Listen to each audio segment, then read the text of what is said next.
Hello बच्चों, let us read the question first. Question में बोला गया है movement of electrolytes through the roots is generally against electrochemical gradient and require energy, along electrochemical gradient and does not require energy, a passive process और dependent on the aquaporins. तो इनमें से हमें बताना है कौन सा स्टेटमेंट जो regarding the movement of electrolytes through the root बताया गया है वो करेक्ट है। मतलब कि जब रूट से ट्रैवल करते हैं इलेक्ट्रोलाइट, इनको एब्जॉर्ब किया जाता है, तो इनमें से ऐसा कौन सा स्टेटमेंट है जो उस प्रोसेस को करेक्टली बता रहा है।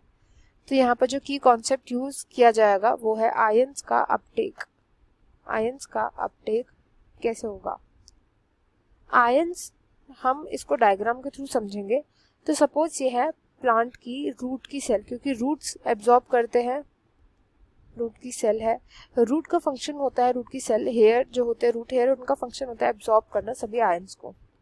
रूट की सेल के अंदर जो आयंस का कॉन्सेंट्रेशन होता है, आयंस का कॉन्सेंट्रेशन, ये हमेशा याद रखना, ये बाय डिफॉल्ट हायर होता है देन सॉइल, हायर होता है देन सॉइल।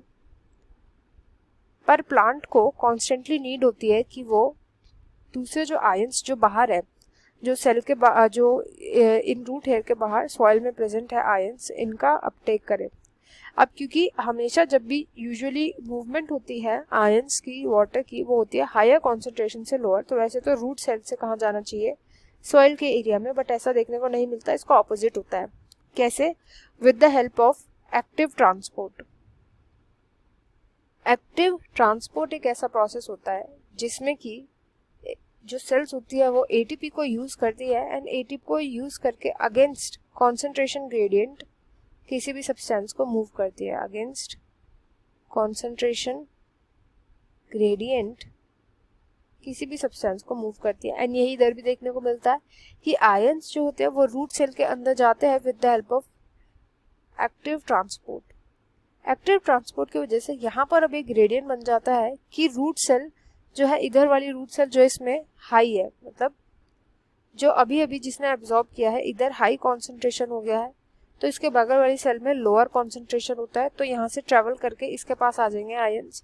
अब इधर हाई हो जाएगा, लो से हाई हो जाएगा, बट इसकी बगल वाली सेल के अंदर कम होगा, ये लो होगा। तो अब ट्रैवल करके इसकी बगल वाली सेल में, ऐसे करके ट्रैवल करते करते ये पहुंच जाते हैं वैस्कुलर सिस्टम तक आयंस।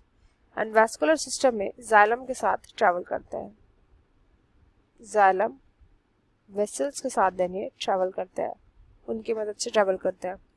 तो यहाँ पे जो राइट आंसर है, पहला ऑप्शन बोल रहे हैं कि अगेंस्ट केमिकल ग्रेडियंट होता है, यस, अगेंस्ट कॉन्सेंट्रेशन ग्रेडियंट होता है, एनर्जी चाहिए होती है, ये करेक्ट है।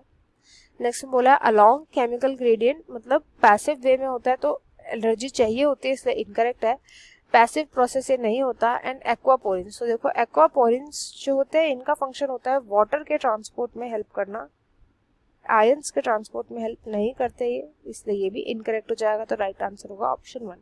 I hope you understood well. Best of luck and thank you.